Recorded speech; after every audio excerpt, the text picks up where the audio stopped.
Please welcome, I'm not going to say everybody's last name, Mary, Natalie, Jerome, Elias, Carrie, Taquina, Jessica, Melissa, Jesse, and Leslie.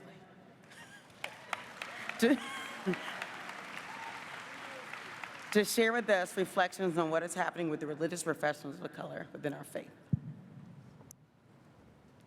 Central to the process of institutional change is setting aside time and space to bring forward the longtime concerns of Unitarian Universalist religious professionals of color. Black, brown, Asian, Pacific Islander, diaspora, and indigenous peoples have stories of joy and pain to tell, which inform and expand our faith, which expand our possibilities. Let us listen. I'm going to speak for myself and know that my colleagues of color will mostly relate. In the congregation that I serve in, I serve as director of music. And while the jobs and responsibilities for a director of music are broad, my job does not include managing congregants' white fragility. My job does not include dealing with aggressions and microaggressions. My job does not include being patient and waiting for others to learn how to and educate themselves on how to not be racist. The fact that I am expected to do these things, even though it is not in my job, is damaging to my spirit, it's damaging to my capacity for relationships, it's damaging to my body. And still, I'd like you to consider that I and that my colleagues of color all do this work and we sustain this even though it is not in our jobs, without even consideration for hazard pay. In this work, one of the salient points has been that our collective stories and values and things that we say to uphold does not mean the current reality that oftentimes we face in our congregations. There seems to be a misalignment between our values and our aspirations and our actual concrete practices. If there was one thing you could change to create the conditions where religious and lay people of color could flourish, what would that be? Thanks for that question, Mary. And I'm Kerry McDonald. I work for the UUA. And, you know, it's hard to get to one. It's hard to get to one, but perhaps through our shared contributions on this stage, you may take away a couple of things. The thing that came to mind for me in answering this question, to pick up on some of the threads of what Duro said, is that being an ally, a co-conspirator, an accomplice, whatever you want to call it, is a skill. It requires practice and education, and it's not just about commitment. And so when I think about the ways in which we've called us to follow the beautiful and powerful leadership of folks of color in our association, when we talk about that, that doesn't just mean sitting aside and waiting for orders. Sometimes it means speaking up. Sometimes it means being quiet and figuring out and listening, and figuring that out is a big part of the work of being supportive. And when we talk about the burden falling unequally, the burden of navigating that is part of what is falling unequally. So we have a lot of transformative conversations we're trying to have in our association, in our congregations in the coming year, and I, as a leader, need skilled, not just committed, but skilled and practicing partners in the work.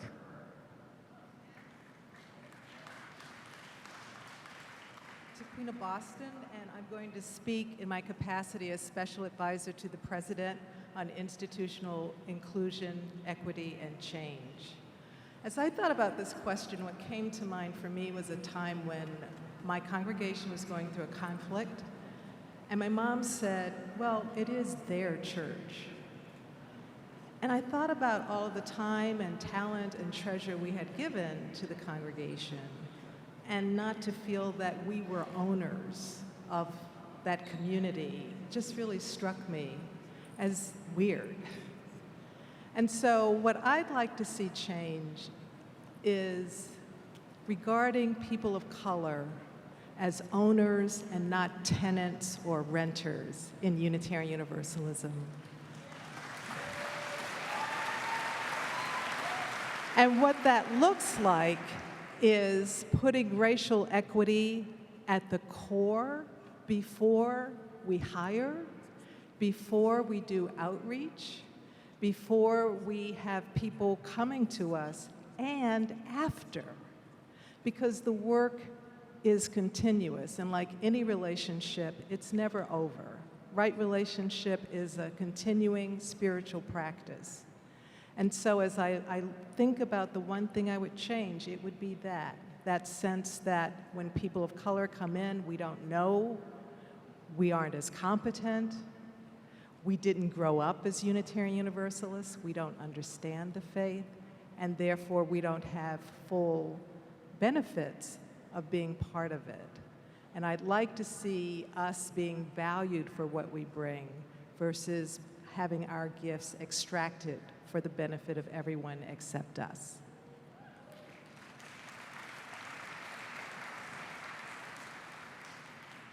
I'm Jessica York, your co-director of Ministries and Faith Development and Faith Development Director at the UUA. And like Carrie, it was difficult for me to pick one thing to talk about. But I was thinking about my own personal experience and relating that to experiences of other religious professionals of color.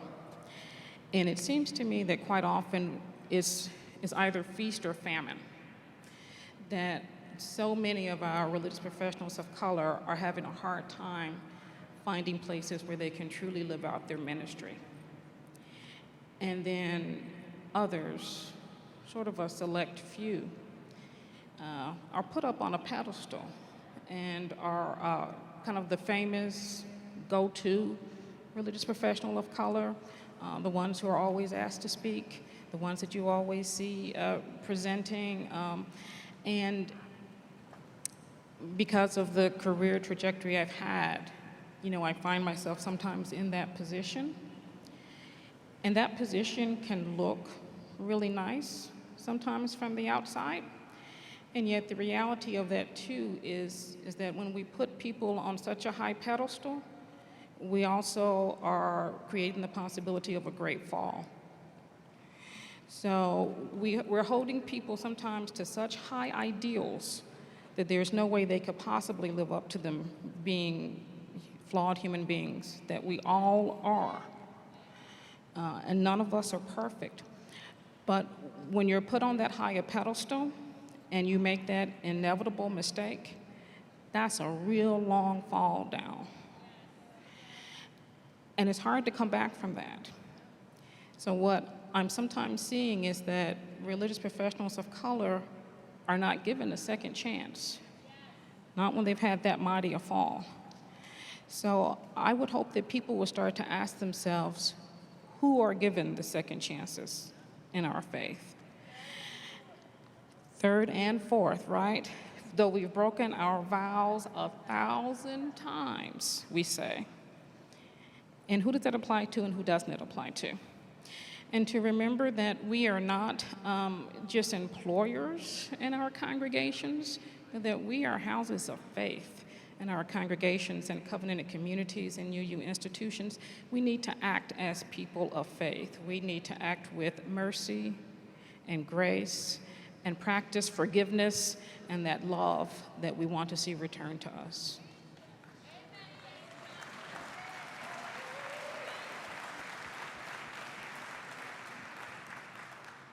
My name is Melissa Carville-Zemer. I'm currently the acting executive director of the Unitarian Universalist Ministers Association, and next year I'll be one of the co-executives. The UUMA is deeply concerned about the work of dismantling white supremacy and the impact that white supremacy culture has on ministers and religious professionals of color. And we've already begun to do some things in terms of the work with our leadership. But the one thing I want to lift up follows on what Carrie said. We have not achieved this yet, but we are working in partnership with the Unitarian Universalist Association to establish expectations for a lifelong commitment to continuing education for ministers after we have achieved final fellowship, and one of the particular areas of concern for us is that we provide opportunities and expect ministers to continue to develop our skills in anti-racist, anti-oppressive, multicultural practice. Because this is not something that we believe that this is not something that we can learn in seminary and be set for the duration of our careers. This is something we have to keep learning, keep practicing, keep paying attention to the way that we are changing, the world is changing, Unitarian Universalism is changing. And so this is one of the things that we're working toward now, that we believe could have a significant impact not only on religious professionals, but also on Unitarian Universalism as a whole. My name is Jesse King, and I serve as the chair for the Ministerial Fellowship Committee. I have been learning a lot in this role. I am a student of the people who are being leaders within our denomination. And one of the messages that I keep getting back from ministers, both the new ministers that are going out into the world and the ministers that have been established, ministers of color, who say, the expectation seems to be on us that we're the ones that have to help our congregations move forward. And as my colleagues have stated before, that is our job as congregants to do the work and not expect our ministers just to carry the burden, and particularly not expect the ministers of color to carry the burden or to push back on them when they raise the issues. The other thing that I think we need to do is, as a system, I think our faith is strong, or I was reminded of how our faith fits well over the last few days for the work that we're doing, but it's our systems and structures that need to change and evolve.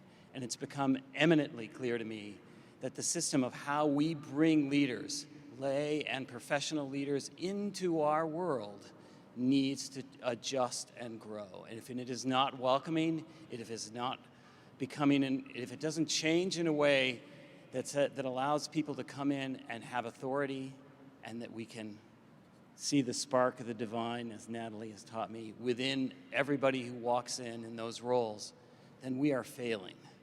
So I ask us to assist in our change and evolution.